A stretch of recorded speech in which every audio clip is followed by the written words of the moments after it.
Bonjour, nous sommes très heureux avec Jacques Attali de vous retrouver pour cette série d'émissions durant lesquelles, au cœur de l'été, et avec nos invités, nous réfléchissons à la question « De quoi manger est-il et sera-t-il le nom ?» Nous sommes cet après-midi en compagnie d'Idriss Aberkane, passionné de neurosciences, de mathématiques, d'informatique, de biologie, de philosophie et de géopolitique.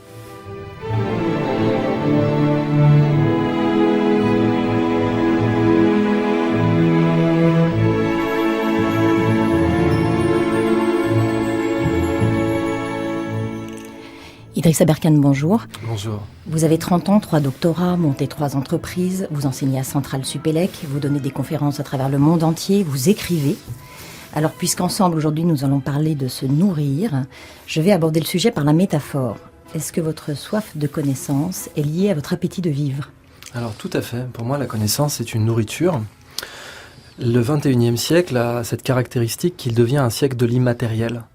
Vous savez, notre cerveau est très conditionné à voir la dimension matérielle des choses. Le monde matériel est beaucoup plus facile à voir pour notre cerveau parce que c'est le monde que l'on peut manger ou qui peut nous manger.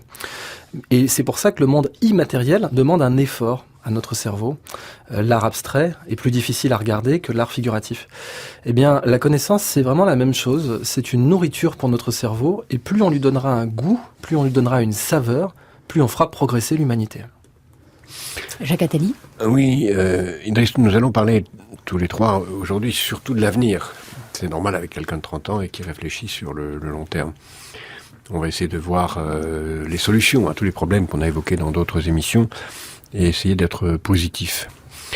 Mais d'abord, essayons de comprendre aussi comment vous voyez-vous, et vous venez d'évoquer rapidement, la fonction de l'alimentation dans la condition humaine.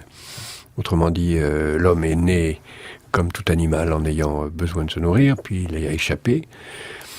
Mais est-ce que l'homme n'est pas aujourd'hui conditionné par sa nourriture ? Et comment voyez-vous cette aliénation au manger que nous subissons aujourd'hui, avant de voir tout à l'heure quelles sont les façons d'y échapper ? Idriss Aberkane. Même si on essaie d'avoir une position un peu même spirituelle face à la nourriture, le rapport de l'homme à sa nourriture, c'est le rapport de l'homme à sa planète. Dans les textes abrahamiques, l'homme est fait d'argile, de l'argile même de la terre. Le rapport à la terre et le rapport à la nourriture, c'est lié, quoi. Et plus on aura un rapport à la nourriture sain, constructif, efficace, plus on aura un rapport à notre vaisseau spatial, à cette planète Terre sain et constructif. Donc, la façon dont nous voyons nos récoltes, dont nous les envisageons, dont nous utilisons la terre, aussi bien en quantité qu'en qualité, et pour moi, je la vois comme un test. C'est un test de maturité. Alors, on a une humanité qui n'est pas encore totalement mûre, qui mûrit. Je suis contre cette idée d'un âge d'or parfait. Je pense pas que dans le passé, les choses allaient mieux et qu'on a raté un âge d'or. Je pense que dans l'ensemble, l'humanité continue d'apprendre et qu'elle continuera. Et que justement, le grand test du 21e siècle, c'est la nourriture. C'est la nourriture d'abord, comment on la partage, comment on la produit, comment on la consomme. Pourquoi aussi on la consomme ? Par quels moyens ? Et aujourd'hui, vous savez qu'on a cet engouement pour les exoplanètes, par exemple.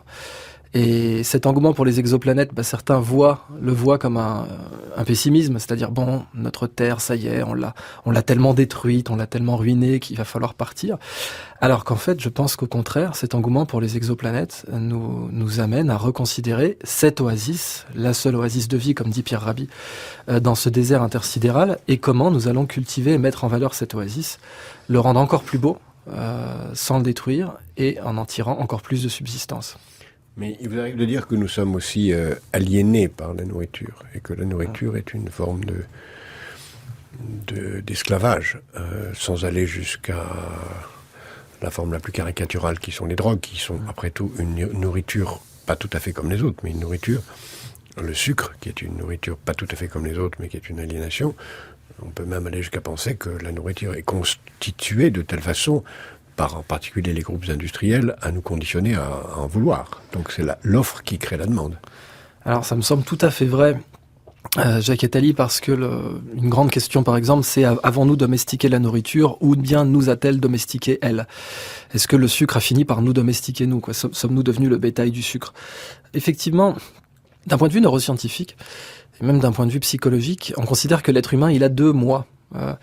que Platon représentait comme les deux chevaux d'un char, le cheval blanc, le cheval noir, et que les soufis présentent comme le moi qui commande et le moi véritable. Alors le moi qui commande, c'est celui qui dit donne-moi ce que je veux, et le moi véritable, c'est celui qui dit donne-moi ce dont j'ai besoin. Et le rapport à la nourriture, il est exactement là. Bon, c'est le même pour le rapport à la richesse d'ailleurs, mais dans la nourriture, le problème, il est là. De quoi avons-nous besoin et que voulons-nous? Et souvent, l'homme ne veut pas ce dont il a besoin. Et en neurosciences, il y a une petite expérience très, très connue là-dessus, c'est le rapport des singes capucins aux chamallows. Les singes capucins adorent les chamallows. Alors le singe capucin, c'est ces petits singes que les pirates aimaient bien avoir sur l'épaule, et qui sont en fait une sorte d'égo humain sur pattes, quoi. Ils ont tous les défauts qu'un humain peut avoir quand il est ivre ou quand c'est le printemps, dirons-nous. Et ces singes capucins, ils peuvent se gaver de chamallows, se faire vomir et en redemander derrière. Et alors heureusement, dans la nature, les chamallows poussent pas sur les arbres. Donc du coup, ces singes capucins sont limités par leur écosystème qui les empêche de commettre des excès et de se tuer eux-mêmes par leurs propres désirs. Et l'humain, pour l'humain, les chamallows poussent sur les arbres. Alors heureusement, l'humain a un cerveau un peu plus avancé que celui du singe capucin, notamment avec un lobe frontal très développé qui lui permet de peser le pour ou le contre et d'essayer d'aller au-delà de son moi qui commande. Mais c'est vrai que le marketing alimentaire, depuis, je dirais au moins 60 ans, cible le moi qui commande. Ouais, c'est vrai que le marketing alimentaire, et dans les pays émergents, on le voit bien, où ce qu'on appelle la malbouffe ici a tendance à être considéré comme un repas d'assez bonne qualité. Là, je rentre d'Ukraine, par exemple, et vous n'imaginez pas le succès des fast-food, en fait, qui sont considérés même comment dire, on peut emmener sa copine à la Saint-Valentin à un fast-food. C'est considéré comme plutôt du haut de gamme. Eh bien, ce marketing alimentaire-là, ouais, il faut qu'il ait vécu. Il faut en tourner la page parce que c'est pas en jouant sur le moi qui commande qu'on va améliorer notre nourriture, notre santé et puis notre humanité, quoi. Alors qu'est-ce que vous imaginez comme alternative? On voit aujourd'hui que les humains, dans les pays qui ont fait leur transition industrielle, sont plus seulement sur la quantité, quand ils achètent de la nourriture. On commence à voir un succès qui se dément pas année après année, du commerce équitable, il y en a qui sont bien sûr que des étiquettes, mais si on regarde la tendance générale, quoi, si on prend du recul sur le tableau, sans regarder point par point, parce que c'est vraiment comme un tableau impressionniste, on voit une tendance générale qui est quand même très optimiste, où le consommateur aujourd'hui essaie d'être un consumateur. Et la consumaction est quelque chose qui est là pour rester, c'est pas une mode. De plus en plus de gens aiment faire savoir qu'ils ont, à tort ou à raison, eu un impact sur les producteurs, qu'ils ont eu un impact sur l'environnement, sur la terre, qui produit le bien qu'ils ont consommé. Et c'est une tradition qu'on a bien en France, puisque la culture de la vigne, typiquement, avait cette identité-là. La vigne était une culture qui, bien sûr, ne vient pas de France. Les premières vignes viennent de Géorgie, je crois. Était une culture qui devait, comme disait Pierre Rabhi, être le thérapeute de la terre. On soignait la terre en mangeant, au lieu de l'épuiser. Et ça, c'est pour moi l'avenir vers lequel on est un peu obligé de s'acheminer pour l'instant. Ça paraît angélique, et bon, j'espère que je serai contredit dans cette émission, mais si je regarde juste la tendance générale, je pense qu'un avenir où le consommateur et consumateur, qu'il souhaite délibérément avoir un impact sur son sol par sa consommation, et je parle de consommation là de biens, pas de services, de consommation de biens comestibles, je pense que cette tendance est là pour durer et qu'elle va pénétrer la plupart des couches sociales. Alors, avant de continuer, Idriss Abrikane, sur ces dimensions positives, ces solutions diverses qui apparaissent un peu partout, il faut peut-être s'interroger sur la transition. Aujourd'hui, des milliards de gens, comme vous l'avez dit, consomment du sucre, des produits de mauvaise qualité, à la fois parce que économiquement ils ne peuvent pas faire autrement, ou parce que ça fonctionne comme une drogue de toute nature.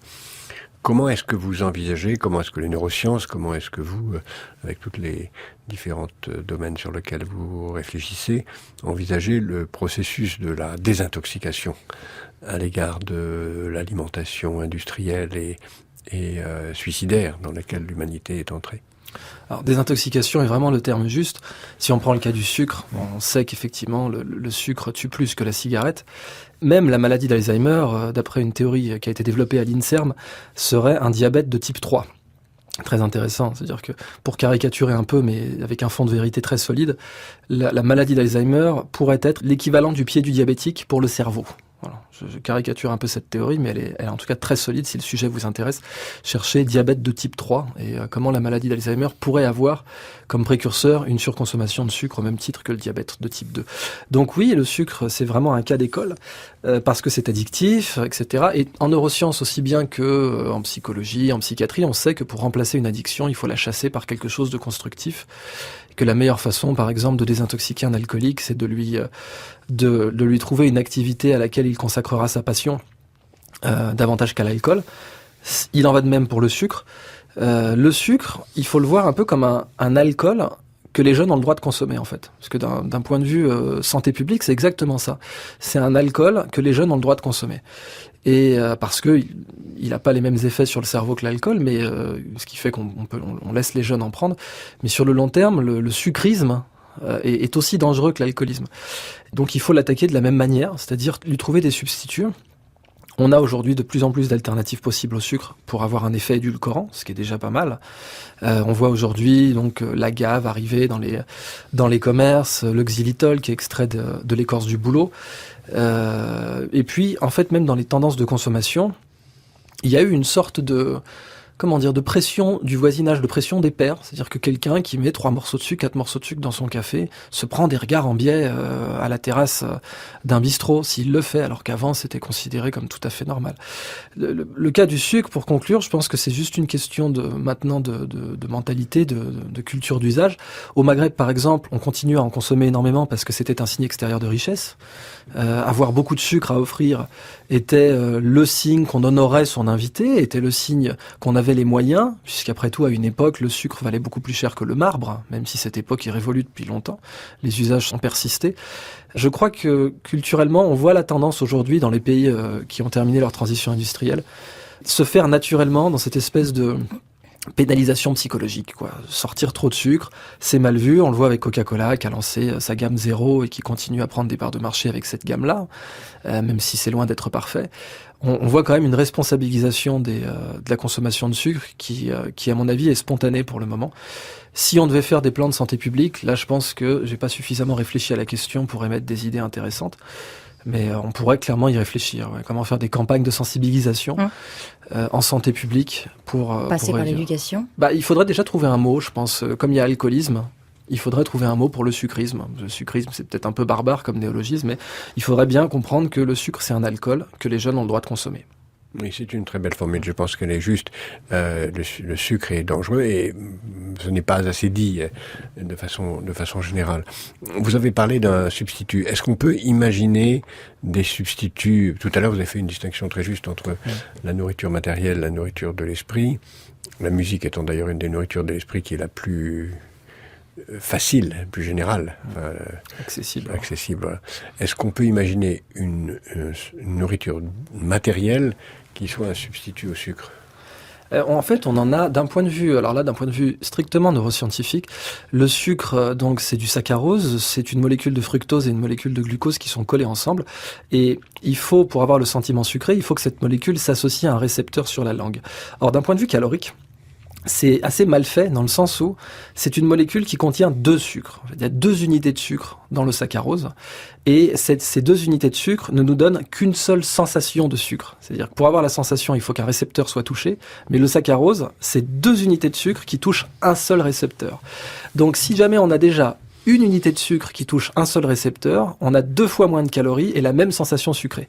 C'est ce que peut procurer le fructose, par exemple. Le fructose pur, eh bien, c'est une seule unité de sucre et qui touche directement un récepteur. Donc, on réduit par 2, on divise par 2 le nombre de calories à sensation sucrée égale. C'est comme ça que les édulcorants fonctionnent, bien sûr. Donc, anciennement, l'aspartame, qui est critiqué aujourd'hui, la césulfame K, le xylitol qui a un très bel avenir, les édulcorants présents dans le sirop d'agave, je connais pas leur nom, mais on peut, à sensation égale, sans avoir fait de biochimie, ce qu'il faut retenir, c'est qu'on peut avoir la même sensation sucrée et parfois même le même goût. Le xylitol, ça n'a pas le même goût que le sucre, mais le fructose, c'est indiscernable du goût du sucre. Vous mettez une cuillerée de fructose dans la bouche de quelqu'un versus une cuillerée de saccharose, il ne fera pas la différence. On peut réduire le nombre de calories à sensation égale. Et ça, c'est faisable tout de suite. Et on pourrait le faire de plein de manières différentes dans tout ce qui est Est-ce que vous confirmez que ne pas manger de sucre du tout n'est pas mauvais pour la santé. Alors, de ne pas manger de sucre rapide du tout n'est pas mauvais pour la santé. Donc il faut bien faire cette distinction entre sucre rapide et sucre lent. Entre amidon et évidemment, si on ne mange pas d'amidon ou de polymères, de polysaccharose, enfin de polymères du glucose par exemple, donc l'amidon en est un, évidemment là c'est dangereux. Mais ne pas manger de sucre raffiné ne pose aucun problème. Par contre, ce qu'il faut observer, c'est cette espèce de tension. On sait que les populations urbaines sont frustrés, en général, de toutes sortes, de toute manière. Vivre en ville, c'est vivre une expérience de frustration. Le trafic nous frustre, les déplacements, les transports en commun, la publicité, le marketing est basé sur une frustration. C'est-à-dire, la plupart des produits vont associer le sexe à leur image, et donc une frustration, puisque l'idée, quand on associe une image à un produit, c'est de faire en sorte que le cerveau ait l'impression d'acquérir cette image quand il acquiert le produit, et ça crée une sorte de tromperie permanente où on frustre le cerveau. Et face à cette frustration, le cerveau est beaucoup plus sensible aux addictions. Et le sucre est une réponse. Mais il serait très intéressant de se poser la question que si on supprimait, par exemple, je sais pas, les viennoiseries, les choses comme ça, ce qu'on appelle les douceurs pour compenser, dans une ville, qu'est-ce qui se passerait en fait ? Vers quoi les gens se tourneraient à la place ? Le sucre étant un substitut de la solitude, est-ce que la suppression du sucre serait facteur de violence ? Je me pose la question. J'ai pas de données expérimentales là-dessus, mais si on s'amusait à prendre des rats en cage ou des singes capucins par exemple en cage et à voir ce qui se passerait si dans un environnement où ils sont censés coopérer, disons qu'on je propose comme ça le brouillon d'une expérience, on prend des singes capucins, on les met dans un environnement où il faut coopérer, mais on leur met du sucre et puis d'un coup on leur enlève le sucre. Je parierais que la coopération diminuerait. Ouais. Il faudrait peut-être leur expliquer d'abord qu'on fait ça pour leur bien. C'est vrai. Le nombre de dictatures. Pas les rats, mais les Parisiens ou les Franciliens ou ceux qui ont supprimé le sucre. Est-ce que l'impact les sodas super ça, vous savez, les sodas là qui faisaient 1 litre, vous pouviez commander, je sais pas, je connais pas les chiffres, mais c'était un soda d'1 litre quasiment. Voilà. Puis full sucre, hein, donc il y avait les calories d'une journée quasiment dans le machin. Ça a été interdit. Bon, alors, ça a fait couler beaucoup d'encre aux États-Unis, puisqu'il y a tout le côté, vous marchez sur ma liberté fondamentale de prendre un soda d'1,5 litre. Mais ça a déjà été fait, ouais, et on voit souvent que l'interdiction stricte a tendance à braquer les gens, mais ça ne veut pas dire qu'il faut... Là, on parle du sucre, mais on ne parle pas d'autres poisons sur lesquels on pourrait revenir, en particulier toutes les drogues proprement dites, qu'il ne faut pas non plus dévaloriser. C'est pas parce que le sucre est aujourd'hui le sujet de notre conversation qu'il ne faut pas parler ni du tabac, ni de l'héroïne, ni de la cocaïne, ni du cannabis. Est-ce que vous voyez d'autres addictions qui modifie la flore intestinale d'une façon addictive? Alors c'est vrai qu'on a vu en fait des cas où, pour simplifier, les bactéries intestinales nous téléguident, quoi. Les bactéries peuvent nous donner envie de manger telle ou telle nourriture, notamment certaines graisses, mais notamment le sucre aussi. Les bactéries peuvent avoir un impact sur notre comportement. Parce que la flore intestinale, c'est une jungle avec des bactéries qui peuvent dominer, qui peuvent être dominantes ou dominées selon les populations. Et quand une population de bactéries prend le dessus, par exemple, elle peut demander à ce que notre corps prenne encore plus de ce qui lui permet de prendre le dessus. Par exemple du sucre ou par exemple des graisses qui sont pas forcément dans notre intérêt. Donc c'est assez marrant de voir comment des bactéries peuvent, pareil, nous domestiquer en un sens, agir sur notre comportement pour voir tomber cette espèce de manne intestinale de graisse et de sucre qui n'est pas dans notre intérêt mais qui est dans l'intérêt de nos bactéries.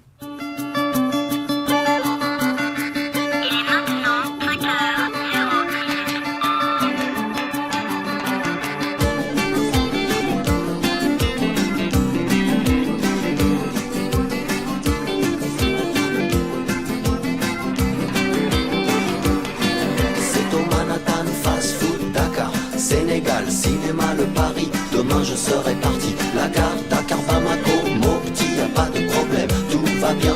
Aujourd'hui je me marie, j'ai confiance. Amour, Solo, Gao, l'Algérie, Tunisie, Italie, y a pas de problème. J'aime au Manhattan, fast food, Dakar, Sénégal, cinéma, le Paris. Ascenseur pour le ghetto, il est minuit à Tokyo, il est 5h au Mali. Quelle heure est-il?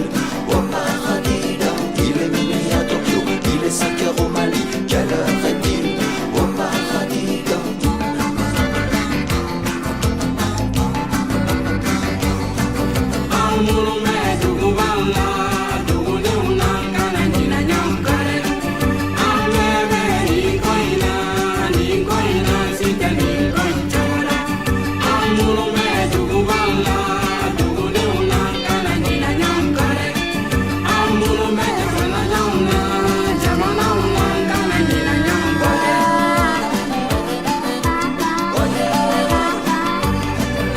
Toronto, Manhattan, fast food, Dakar, Sénégal, la grand-mère à l'hôpital Dantec, tout va bien, Kairek, moi ici, toi là-bas, le visa au consulat numéro 39, y'attend, à l'état civil, déjà l'an 2000, déjà 2000 ans, au Manhattan, fast food, Dakar, Sénégal, cinéma, le Paris.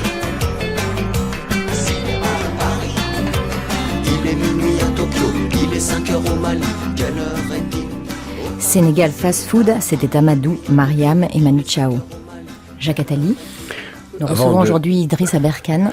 Idriss Aberkane, nous avons parlé de différentes dimensions des relations entre l'addiction et la nourriture. Avant de venir aux solutions positives de tout ça, un dernier point sur la dimension neuroscientifique des rapports entre la nourriture et le corps et l'esprit. Comment gérer le problème de la satiété ? C'est-à-dire le temps que met la nourriture pour parvenir au cerveau et nous indiquer qu'on peut arrêter de continuer à consommer. Alors là aussi, une très très bonne question, parce que la satiété, c'est vraiment un moyen d'orienter le comportement d'une personne qui a une addiction alimentaire, quelle qu'elle soit. Et c'est un sujet d'étude à part entière. Je sais qu'aujourd'hui, on a ce qu'on appelle des aliments à calories négatives. Je crois que le céleri en fait partie sous certaines présentations. Des aliments dont la digestion consomme plus de calories qu'elle n'en rapporte, et des aliments qui provoquent un effet de satiété relativement rapide. Les récepteurs de la satiété, comme beaucoup de gens le savent, sont assez lents. C'est pour ça qu'on recommande aux gens de manger lentement. Ça aussi, évidemment, c'est en contradiction avec la tendance du fast-food, qui elle-même n'est pas tellement responsable, puisque la tendance du fast-food, elle répond à un besoin, qui est un besoin d'employés de bureau, de pouvoir manger en 20 minutes. Il est clair que manger en 20 minutes n'est pas efficace pour avoir un sentiment de satiété, et donc a tendance à augmenter notre prise calorique par repas. Aujourd'hui, il y a des aliments conçus pour donner un sentiment de satiété rapidement, efficacement. Je pense notamment au konjac, qui est très présent au Japon et en Asie. On fait des pâtes avec. C'est un légume. Alors le konjac, je sais plus, je crois que ça vient d'une fleur. C'est effectivement végétal, c'est d'origine végétale, mais d'où vient exactement la partie qu'on mange, ça je ne saurais pas le dire. Mais c'est effectivement très très faible en calories, et ça se, comme une éponge, ça gonfle. Il y a un côté expansif dans l'estomac qui va créer un sentiment de satiété. J'en ai goûté, c'est pas du tout mauvais, et je pense que ça a de beaux jours devant lui. Voilà. Bon, ça nous amène à passer aux dimensions positives, c'est-à-dire à toutes les expériences, toutes les solutions qui peuvent apparaître, à la fois pour améliorer la qualité de ce qu'on mange, pour réduire l'empreinte carbone, et aussi d'ailleurs peut-être aussi pour faire en sorte que la capacité d'élimination du carbone soit augmentée justement par ce qu'on consomme, c'est-à-dire avoir un double effet sur l'équilibre écologique de la planète. Ouais, je pense que effectivement la meilleure façon de soigner la Terre, c'est d'essayer de résoudre plusieurs problèmes avec une seule solution. La nature d'ailleurs fait ça très souvent. Elle apporte souvent une solution à plusieurs problèmes en synergie. L'alimentation, c'est vraiment ça. Il est possible aujourd'hui, pour le dire clairement et simplement, il est possible de soigner à la fois la Terre et notre corps en même temps. On peut soigner notre corps et notre planète par notre agriculture. Il y a des aliments dont la culture a un impact extraordinaire sur la planète. Je pense notamment à la spiruline, qui a été étudiée avec la France comme un des leaders d'ailleurs dans la recherche sur ce domaine dès les années 60, même avant d'ailleurs dès les années 40, mais la France était leader dans les années 60 sur les études sur la spiruline. La spiruline peut être utilisée pour séquestrer du carbone, même si c'est pas l'algue la plus performante. Elle a un avantage, c'est que sur le plan alimentaire, elle est extraordinaire. Alors expliquez que la spiruline est une algue qu'on peut cultiver dans la mer et aussi hors de la mer. Tout à fait, ouais. La spiruline, en fait, ce sont des cyanobactéries, donc les premières bactéries, les premières algues, les ancêtres des algues, les ancêtres de toutes les plantes vertes d'ailleurs. Apparu il y a plus de 3 milliards d'années. C'est ça, apparu il y a plus de 3 milliards d'années, et à l'origine de l'oxygène sur Terre. Et cette spiruline, donc peut-être cultivée dans la mer, c'est vrai, peu de gens le savent. On commence à faire de la spiruline marine.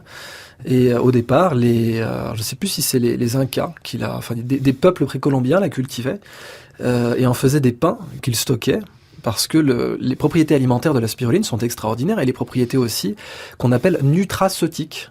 c'est-à-dire une nutrition qui a des principes actifs et qui a un impact pharmaceutique observable, mesurable expérimentalement. On sait que la spiruline est anticancéreuse. Par exemple, des mâcheurs de tabac de Kerala en Inde, on a fait 2 cohortes. On a suivi des mâcheurs de tabac. Les uns, on leur donnait un verre d'eau sucrée tous les jours, donc un placebo, quoi. Et les autres, on leur donnait un verre de spiruline. Eh bien, les tumeurs précancéreuses dans la bouche de ces mâcheurs de tabac ont diminué significativement chez les mangeurs de spiruline. Donc, on est sur un aliment avec lequel on peut faire des pâtes, du pain, on peut la présenter de plein de manières différentes. Aujourd'hui, dans les boulangeries un peu chic, c'est de très bon genre de faire une baguette à la spiruline. Et les pâtes à la spiruline sont en progression constante. On fait aussi des smoothies avec. Donc, ce qu'il faut comprendre comme philosophie générale, parce que la spiruline est un cas parmi d'autres. On va en citer d'autres. Voilà, il y a la chlorelle, il y a plein d'autres algues, mais il y a aussi, bien sûr, des cultures agricoles plus classiques. C'est que il faut soigner la terre et l'homme en même temps. Et que, en fait, le résumé, c'est quoi? C'est que ce qu'on appelait l'économie verte, avant, parce qu'elle est dépassée aujourd'hui, cette économie, ce qu'on appelait l'économie verte, elle se résumait à tout ce qui est bon pour moi et tout ce qui est bon pour la planète est cher, et tout ce qui est mauvais pour moi et tout ce qui est mauvais pour la planète est pas cher. Et le problème, il est là. Hein. C'est ce qui fait pourquoi les pays émergents prennent de la malbouffe. Pourquoi en Inde, on mange plus facilement des burgers et des chips? Pourquoi au Brésil? Pourquoi en Chine? Parce que ce qui est mauvais pour nous et mauvais pour l'environnement n'est pas cher. Et ce qui est bon pour nous et bon pour l'environnement est cher. Donc on peut pas aller dire aux pays émergents prenez des choses chères, soyez gentils. Ils ne nous suivront pas là-dessus. Ce qu'il faut faire, c'est leur démontrer qu'il existe des solutions qui sont bonnes pour nous et bonnes pour l'environnement, qui sont intrinsèquement moins chères. Et ces solutions existent. Et qui sont locales. Et qui sont locales, bien sûr. Oui, absolument, c'est très important de le souligner. Ces solutions sont locales. Vous pouvez peut-être nous parler à ce moment-là, Idriss Aberkane, de l'expérience que vous menez en ce moment au Sénégal. Ah, merci beaucoup alors d'amener ça. Oui, je cultive au Sénégal du moringa que les Sénégalais appellent le never die, parce que c'est donc une déformation de l'anglais never die, qui ne meurt jamais. Donc le moringa est un arbre sacré dans la tradition ayurvédique en Inde. Il a été introduit au Sénégal depuis assez longtemps. Je crois même, sans trop avancer, que ça daterait de l'époque de Louis XIV. Donc c'est quand même ancien. Et il a plein de propriétés, cet arbre. On utilise ses racines, on utilise ses feuilles. Ces feuilles peuvent être mangées directement. En fait, c'est une sorte de super épinard. Le moringa, c'est pas des épinards que Ségard, le créateur de Popeye, aurait dû mettre dans les mains de Popeye. C'est vraiment du moringa. Je crois que c'est 7 fois plus de fer que les épinards, qui eux-mêmes d'ailleurs n'étaient pas si riches que ça en fer. C'était une légende, l'histoire des épinards riches en fer. 7 fois plus riches en tout cas en fer que les épinards, plus riches en vitamine A que la carotte, plus riches en potassium que la banane, en vitamine C que les oranges, etc. Et c'est une plante qui était laissée à l'abandon, quoi. Elle entrait pas dans le régime alimentaire. Vous savez, comme disait Villon, je meurs de soif au pied de la fontaine. Mais il y a plein de situations comme ça où nous on meurt de faim au pied de la solution. Par exemple, il y a le moringa au Sénégal, il y a la figue de Barbarie au Maghreb, que plein de pays n'exploitent pas. Alors que la figue de Barbarie, bien sûr, est comestible et son huile alimentaire, l'huile végétale de pépins de figue de Barbarie est l'huile la plus chère au monde. Donc il y a plein de situations où, sous nos yeux, on a la solution à des problèmes parfois géopolitiques. Il y avait la châtaigne. Ah, la châtaigne, tout à fait, qui revient, heureusement maintenant. En fait, ma théorie personnelle là-dessus, c'est que les pays qui mangent un peu de tout dans leur monde agricole sont des pays qui ont connu la famine en général. Quand vous avez connu la famine, vous mangez la queue de bœuf, vous mangez la langue de bœuf, vous mangez la cervelle, vous mangez les pattes de poule, j'ai vu ça aussi. Et bien sûr, la châtaigne, le pissenlit. Le pissenlit, c'est des salades très chic. On voit très peu de salades de pissenlit à Paris. Bon, il y a plein de trucs comme ça, effectivement. Le problème vient de l'uniformisation des goûts, qui fait que quand quelqu'un passe une commande, parce que pour manger, il faut passer commande, en fait, quelle que soit la situation, soit il faut aller au supermarché, il faut avoir une idée de ce qu'on va manger. Et le fait de devoir avoir une idée à l'avance de ce qu'on va manger fait que s'il n'y a pas une diversité intellectuelle dans le nombre d'idées de plats possibles, eh bien, il ne peut pas y avoir une diversité agricole non plus. Reprenons l'exemple du moringa. Comment imaginez-vous que le moringa revive tant au Sénégal ou en Afrique qu'en Europe? Alors, ce que j'aime avec le moringa, c'est qu'il illustre vraiment l'idée de soigner la terre et de soigner l'homme en même temps. Le moringa régénère les sols. Moi, je m'y suis intéressé parce qu'au départ, je plantais du riz au Sénégal. Et le riz, déjà, était utilisé pour aggrader, ou on parle aussi d'aggrader les sols, donc le contraire de dégrader. aggrader des sols qui avaient été stressés par la canne à sucre. Parce que la canne à sucre est une des plantations les plus stressantes pour un sol. Et si on veut épuiser rapidement un sol, la canne à sucre, on en revient au sucre, la canne à sucre est une des façons les plus rapides d'épuiser un sol. Donc on avait commencé avec le riz. On s'est rendu compte que c'était très coûteux, que c'était, en plus l'agriculture n'est pas subventionnée au Sénégal pour les petits producteurs, donc c'était pas un modèle qui pouvait marcher. Et donc on s'est dit, regardons ce que faisaient les anciens peuples quand ils voulaient aggrader un sol, parce que les anciens peuples avaient quand même souvent des mythes qui les encourageaient à laisser aux générations suivantes une terre plus valable que quand ils l'ont trouvée. Donc ça incluait les canaux d'irrigation, planter certaines espèces, etc. Ou ce fameux vieux proverbe arabe qui disait que les obligations d'un homme doivent être de creuser un puits, de planter un arbre et d'avoir un enfant.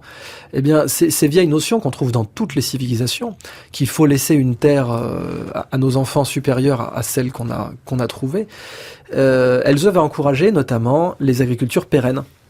Pourquoi le moringa est intéressant ? Parce que c'est pas une plante annuelle, c'est un arbre qui va rester là tout le temps. C'est la raison d'ailleurs pour laquelle en Europe on s'est intéressé à la vigne. La vigne produisait du travail pour tout le monde pendant 9 mois par an. C'était pérenne. On laissait en héritage des vieilles vignes qui avaient encore plus de valeur que quand on les avait implantées. Pour le moringa, c'est pareil. Ce sont des arbres. Ce sont des arbres qui produisent une alimentation parce que les feuilles sont comestibles directement, sans aucune cuisson. On peut les manger comme ça.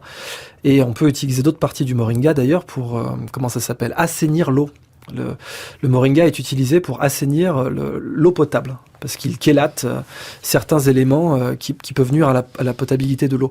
Donc voilà, c'est réenvisager l'agriculture. Chélate, c'est-à-dire qu'il... Ah oui, pardon, il précipite, quoi, si voilà. vous voulez, voilà, les petits précipités colorés qu'on faisait en cours de chimie.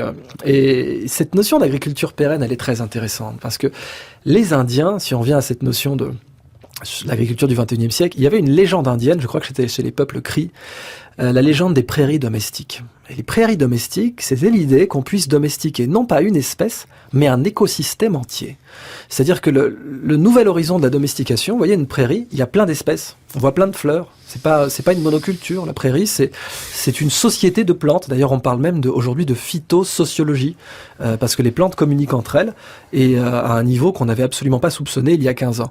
Et cette phytosociologie qu'on trouve sur une prairie, eh bien, il serait possible de la domestiquer de sorte à avoir une unité de terrain qui produit plusieurs espèces vivrières échelonnées, étalonnées dans l'année, c'est-à-dire certains mois ça produit ça, certains autres mois ça produit ça.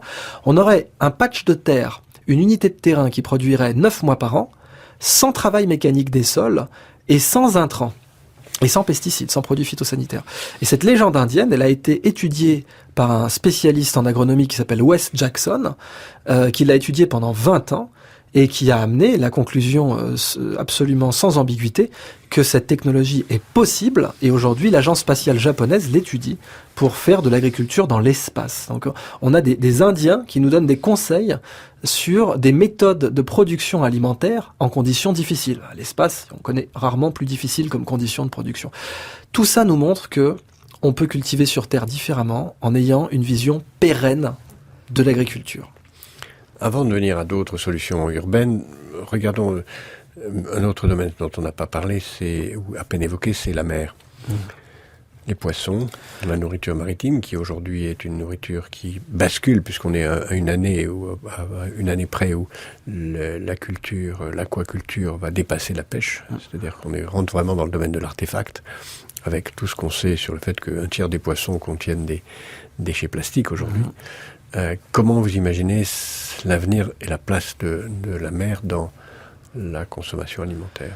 Idrissa Berkane. Ouais, là aussi, vraiment une question très à propos, parce que il faut cultiver la mer.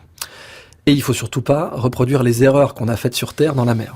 Quand on cultivera la mer, il faudra la cultiver pas en calquant directement les méthodes d'agriculture terrestre sur la mer. Mais notre rapport à la mer aujourd'hui, c'est un rapport de chasseur-cueilleur. C'est dingue, hein, on est au XXIe siècle. Et on a encore une attitude de chasseur-cueilleur vis-à-vis de la mer. On a encore une attitude du néolithique, du paléolithique, excusez-moi, même pas du néolithique, du paléolithique, de l'âge de pierre profond, avec la mer. C'est-à-dire qu'on prend l'immense majorité des pêcheurs, et même des États, ne savent même pas où les poissons se reproduisent. Quand vous demandez, pour les stocks les plus importants, si, mais il y a une ignorance de où un poisson, une ressource halieutique se reproduit. vous demandez à la plupart des gens, ils savent absolument pas. Pourtant, il suffirait de sanctuariser quelques zones des océans pour voir les ressources halieutiques se renouveler même dans les situations de stress actuelles. En fait, ce qui fait qu'on stresse les océans aujourd'hui, c'est qu'on a une attitude de chasseur-cueilleur, mais qu'on est 7 milliards sur Terre. Et les chasseurs-cueilleurs, ça allait. À l'époque où on était 100 000 sur Terre, c'était jouable. Mais aujourd'hui, on est 7 milliards et on a la même attitude. Il faut bien sûr renouveler nos stocks, et c'est là qu'on se rend compte qu'on a une marge de manœuvre gigantesque sur les océans, parce qu'on ne les cultive pas. On pourrait créer des récifs artificiels. On voit déjà les Japonais qui commencent à couler des épaves et qui commencent même à couler des récifs qui ont été préconstruits. C'est plus seulement des bateaux, c'est des récifs préconstruits qu'ils vont couler pour pouvoir faire de la thalassoculture.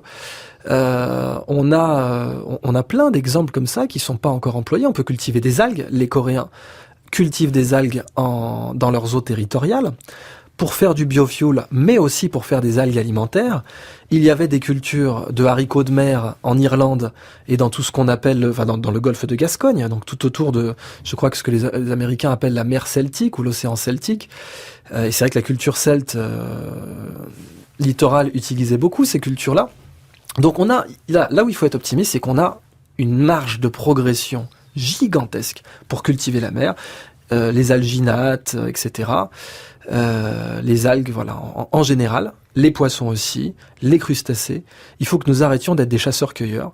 On peut pas être un chasseur-cueilleur avec un bateau de pêche usine géant. Aujourd'hui, il faut renouveler les stocks. Il y a plein de solutions qui s'offrent à nous. Il faut voir la prolificité, par exemple, des poissons. Quand les poissons ont un essaim ou des alevins, c'est en très grande quantité. La nature ensuite va prélever ces alevins, mais si nous les élevons, nous pouvons avoir d'énormes rendements sans polluer les océans. Donc effectivement, il faut changer notre attitude et tout est possible. Toutes les solutions sont sous nos yeux et mieux que ça, elles vont créer des tonnes d'emplois. Dans les pays européens, les emplois créables dans cette filière sont gigantesques. Selon vous, par qui ça va passer toutes ces innovations ? Qu'est-ce qui doit lancer des innovations en matière de agricole ? Parce qu'on parle des petits producteurs qui doivent expérimenter de nouvelles manières de travailler, de produire, du consommateur qui doit être un acteur. Mais comment est-ce que l'information, comment est-ce que la connaissance arrive jusqu'aux petits producteurs ? Alors, vous avez, ça aussi c'est une très bonne question. Il faut tout croiser. Voilà. La connaissance, elle pénètre beaucoup mieux une population quand elle est multicanale. C'est-à-dire qu'on passe par les enfants, on passe par les parents, on passe par la radio, la télé, Internet, ce que vous voulez, l'État, mais aussi bien sûr la société civile, qui est la vraie puissance aujourd'hui sur Terre. Eh bien, je vais vous citer un exemple que j'ai vraiment beaucoup aimé, c'est celui du conchiliculteur et ostréiculteur Florent Tarborièche. Il est dans l'étang de Thau, et ce monsieur, qui est tout à fait brillant, a inventé, et breveté même, donc Cocorico, un brevet déposé en France, une méthode pour cultiver des huîtres d'excellente qualité dans l'étang de Thau, à côté de Sète, où il n'y a pas de marée. Alors, normalement, les huîtres, pour qu'elles aient une bonne qualité, il faut qu'elles soient stressées par des marées. Il faut qu'elles aient des périodes immergées et des périodes émergées. Lui, il n'avait pas ça. Alors, il a mis des panneaux solaires sur ses cordes, je ne sais pas que c'est sur cordes, sur ces huîtres, et les panneaux solaires les sortent, les exondent, comme on dit, les sortent de l'eau régulièrement, donc c'est un peu du bodybuilding pour huîtres, quoi. Ça force l'huître à se muscler pour bien être étanche, ça la force à prendre un volume plus grand aussi, ça va donner un petit goût de noisette à sa chair parce qu'elle est riche en glycogène. Et donc on a et en plus possibilité éventuelle d'avoir des huîtres perlières dans la région. Je ne vous en dis pas plus, c'est semi-confidentiel. Mais ce qui est extraordinaire, c'est qu'aujourd'hui ce monsieur, il est consulté au Japon, il est consulté en Louisiane, il est consulté à San Francisco, parce qu'il a décidé d'irriguer son territoire de connaissances. Et en fait, tout le sujet est là. Il faut irriguer la terre et la mer de notre savoir. Et si nous irriguons la terre et la mer de notre savoir, nous allons augmenter nos rendements, nous allons protéger la planète, nous allons augmenter nos emplois, nous allons augmenter le bien-être de ceux qui exerceront l'emploi. Et pour irriguer de la connaissance, vaste programme. Je sais que par exemple, pour ne parler que de lui, par exemple, comment est-ce qu'il a fait ? Quel relais a-t-il choisi ? Alors lui, c'est spontané. Il a médité, quoi. D'ailleurs, son exploitation s'appelle Médito, parce que c'est l'étang de Thau. Et il a médité et il s'est dit, bon, qu'est-ce que je peux bien faire ? Parce que il faisait essentiellement des moules au volume. Et il était ravi de le faire, mais il avait envie de faire autre chose en plus. il s'est dit, bon, moi, je peux pas faire des huîtres qui soient de bonne qualité parce que j'ai pas de marée. Voyons les solutions plutôt que le problème. De la même façon que les Aztèques à Teotihuacan avaient des canaux d'irrigation complètement dingues. Vous savez, c'était la Venise de l'Amérique, cette cité que Cortés a détruite. Eh bien, il y a des solutions, en fait, d'une façon générale. On sait que les civilisations qui se sont retrouvées sur des terres ingrates, très ingrates, sont des civilisations qui ont excellé dans la connaissance. Vous prenez Babylone, Bagdad, Venise, Pétra. Aujourd'hui, c'est pas un hasard si les leaders mondiaux dans l'irrigation sont en Israël, puisqu'il y a très peu de ressources aquifères là-bas. La pression géologique, la Corée connaît très bien ça aussi. La pression géographique a tendance le manque à forcer. est une source d'innovation. Voilà, le manque est une source d'innovation. Et c'est comme ça qu'il faut voir l'agriculture maritime.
Idrissa Berkane, je vous laisse désannoncer cette musique et nous expliquer ce que c'était. Télépop musique, l'incertitude d'Heisenberg, aussi appelée Mathematics, parce qu'au début les gens comprenaient pas ce titre. C'est une musique hommage à l'immense découverte de Werner Heisenberg en physique quantique, selon laquelle il existe une incertitude absolue et fondamentale dans la position d'une particule dans l'espace, quels que soient nos instruments de mesure. C'est la musique que j'écoutais quand j'étais étudiant à Orsay. Elle a bercé toutes mes études, cette musique, et je la trouvais d'une grande poésie parce qu'elle donnait à une notion scientifique très absconse, l'incertitude d'Heisenberg, c'est pas un truc que tout le monde visualise, une sorte de grande poésie. Donc merci de l'avoir choisi. Vous voyez, quand vous en parlez, vous avez la même voix que la voix FIP. Que la voix FIP, ouais. il faut que nos chers auditeurs sachent que mademoiselle m'a fait marcher en me faisant croire qu'elle était la véritable voix FIP. Et moi, j'étais ça n'est pas la voix FIP. Ce n'est pas la voix FIP, voilà. Vous avez baissé dans mon estime. Jacques Attali, revenons sur notre sujet. Non, mais on n'en est pas sorti parce que la nourriture, c'est aussi de la poésie et ça n'est véritablement quelque chose qui a du sens que si ça a du sens en dehors du fait de nous nourrir matériellement. C'est un sens, on l'a vu avec d'autres invités, un sens rituel, un sens culturel, un sens social, un sens religieux. Est-ce que ça pourrait un jour n'avoir qu'un sens scientifique, c'est-à-dire être véritablement quelque chose qui nous soit imposé? Je fais une évolution, une sorte de science-fiction utopiste et cauchemardesque. Peut-on imaginer que, en fonction de notre état de santé, repéré par différentes techniques, on nous dit c'est ça qu'il faut que vous mangiez, pas plus, pas moins, et pas autre chose, et que on nous surveille par différentes techniques pour qu'on mange ceci et pas cela, et que les compagnies d'assurance ne nous assurent que si on mange ceci ou pas cela. L'intelligence artificielle, le contrôle des données rendra tout ce dont je parle possible à 50 ans d'ici. Est-ce qu'on peut imaginer que ceci devienne une réalité? Idrissa Berkane. Oui, cette dystopie est tout à fait probable, puisqu'aujourd'hui on a le frigo intelligent. Le frigo connecté qui peut passer une commande, qui peut dire à quelqu'un oui, les œufs par exemple, je ne vous les recommande pas. Ça peut commencer par ça, c'est je ne vous les recommande pas. Vous avez bien sûr le droit d'en commander, mais moi je vous conseille de ne pas en prendre.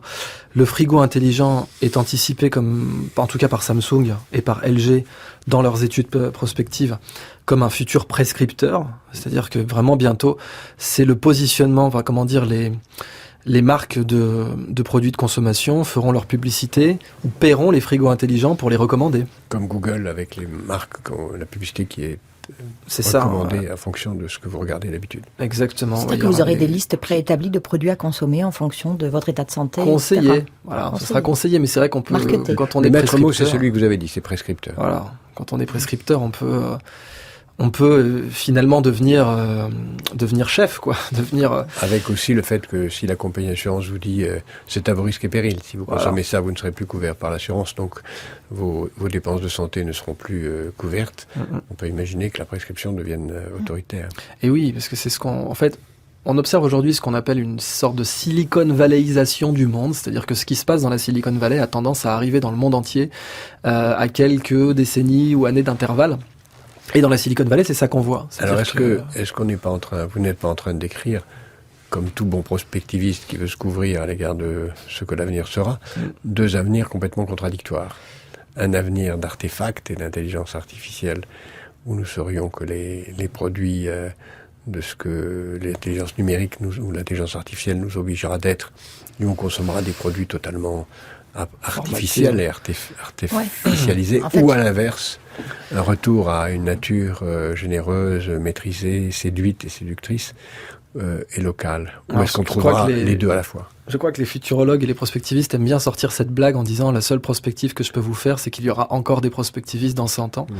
Et c'est vrai que je suis tout à fait incapable de savoir précisément. Si je l'étais, en tout cas, je serais déjà en train de boursicoter sur les nouvelles valeurs qui vont là-dessus. L'humanité est toujours faite de tendances opposées. Et c'est ce que Rumi avait bien dit. Rumi avait dit, là c'est quasiment Dieu qui parle, dit « Je t'ai nourri de contraire pour que tu aies deux ailes pour voler ». Et l'humanité est toujours constituée de forces opposées.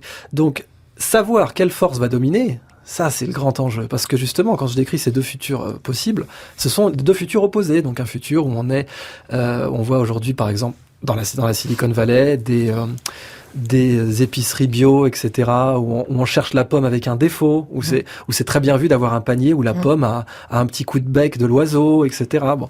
Et donc c'est l'opposé de l'intelligence artificielle, quoi. On recherche de plus en plus la carotte tordue, et trucs comme ça, qui ont l'air vraiment de bien sortir du champ, comme au bon vieux temps.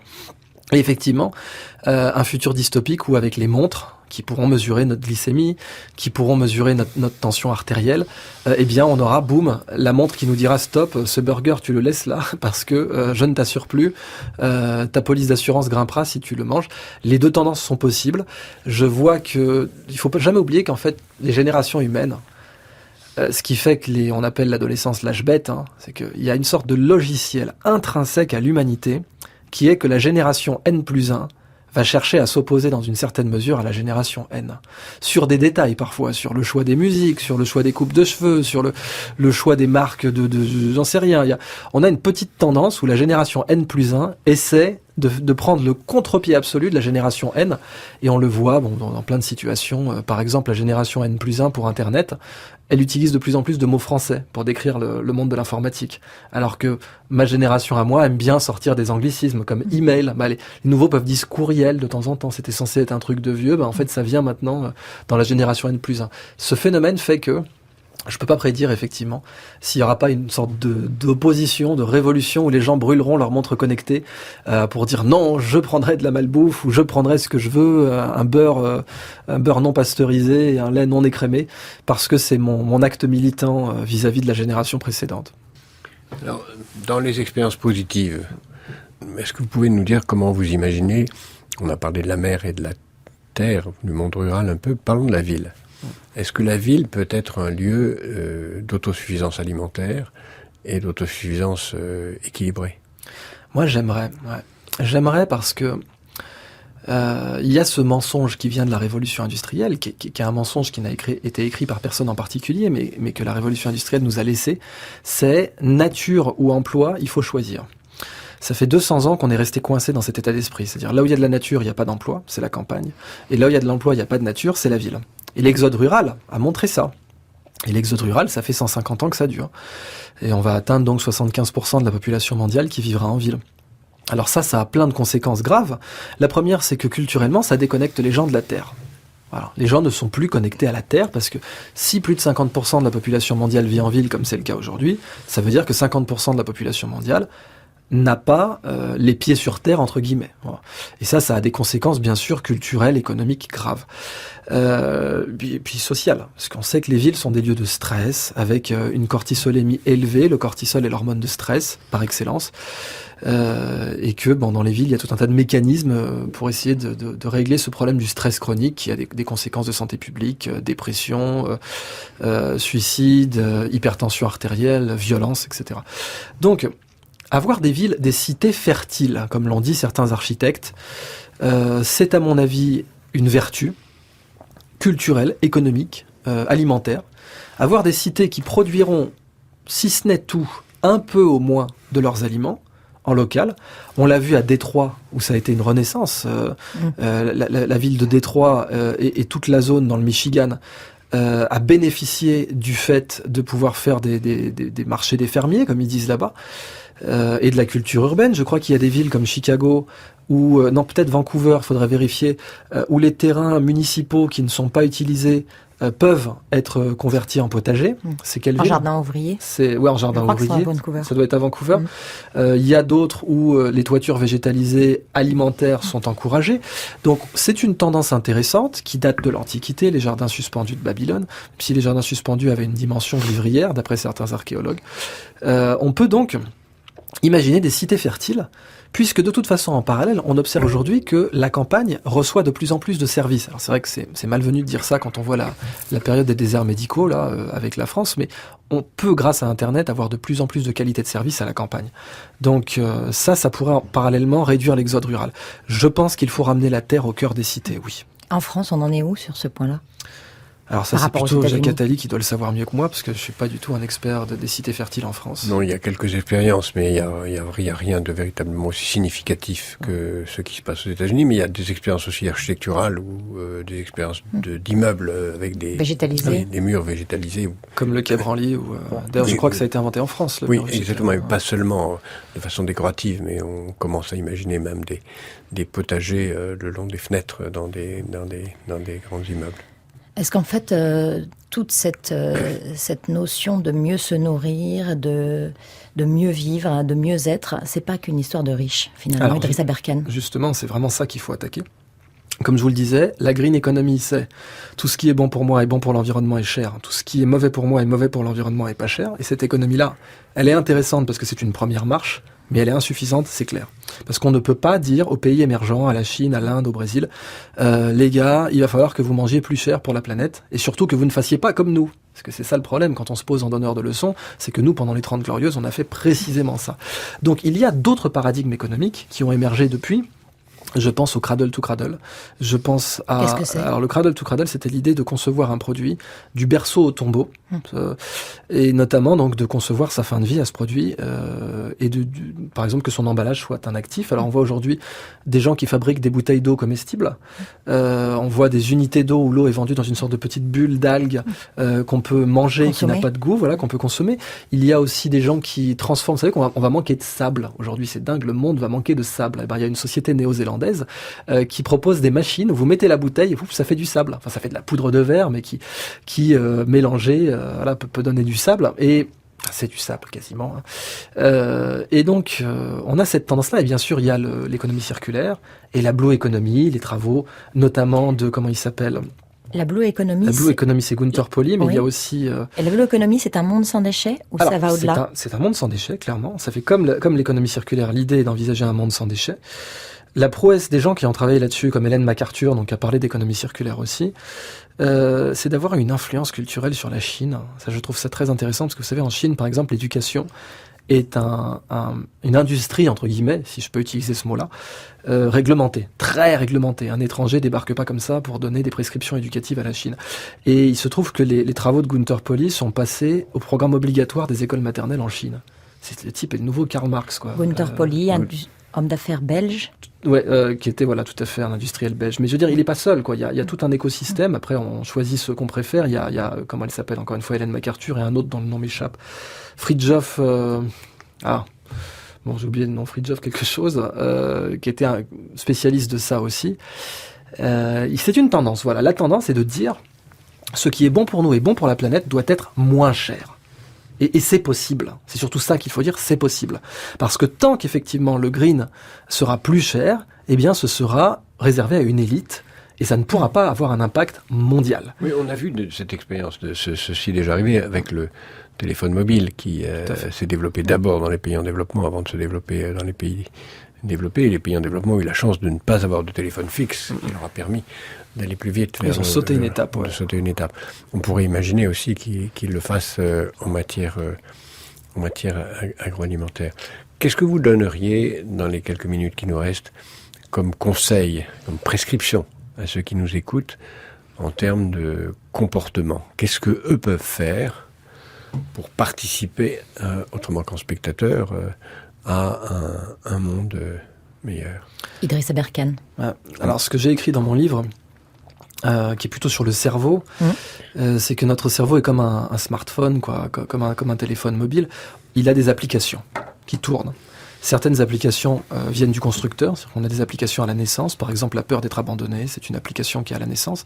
Et puis il y a d'autres applications qui ont été installées par nos parents, et par notre environnement, par nos professeurs, par nos pères, PAIR. Et la meilleure façon de vivre libre, c'est d'être capable de désinstaller une application. Et c'est valable aussi pour nos habitudes alimentaires. La différence entre un téléphone et notre cerveau, c'est qu'un téléphone, il vous montre les applications. Vous avez la liste, c'est très bien fait, un téléphone, vous pouvez choisir quelle application vous enlevez et quelle application vous installez. Mais pour notre cerveau, on ne voit pas la liste. On ne voit absolument pas la liste de nos habitudes, de nos usages. Et pourtant, un monde fantastique s'ouvrirait à nous, si on était capable de désinstaller certaines de nos habitudes alimentaires et d'en installer d'autres qui sont encore meilleures. Pour conclure, moi je vous renvoie aux excellents travaux d'Alain Passard. Alain Passard est chef 3 étoiles à Paris. C'est le chef de l'arpège, mais ses modes de production agricole et ses recommandations de consommation sont extraordinaires. Et je pense que ce monsieur devrait être au ministère de l'Agriculture. Donc je ne vous déflore pas le sujet, je vous laisse regarder ce que fait le brillantissime Alain Passard et la façon dont il envisage la production et la consommation et comment il l'a fait dans sa vie personnelle, c'est-à-dire comment il a désinstallé dans sa tête les vieilles habitudes qu'il avait. Si tout le monde faisait comme lui, le monde serait transformé. Ça voudrait dire que les savoirs pourraient prendre le dessus sur les saveurs ? Ils le font déjà. Mais merci pour cette belle formule. Merci Idriss Aberkan. Je rappelle le titre de votre livre, Libérez votre cerveau, traité de neurosagesse pour changer l'école et la société. C'est paru chez Robert Laffont. Merci.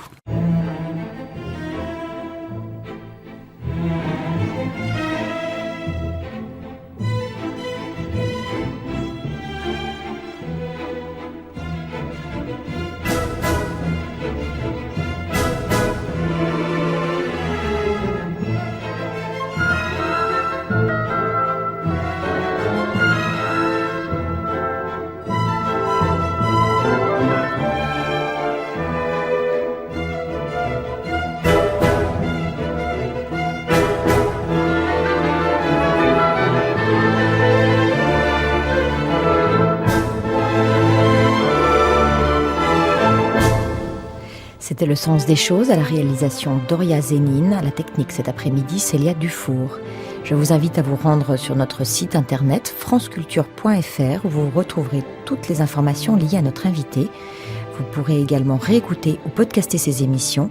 Et pour ceux enfin qui souhaiteraient nous écrire, voici une adresse email j@atali.com. Merci de votre fidélité, très belle fin de journée à l'écoute de France Culture.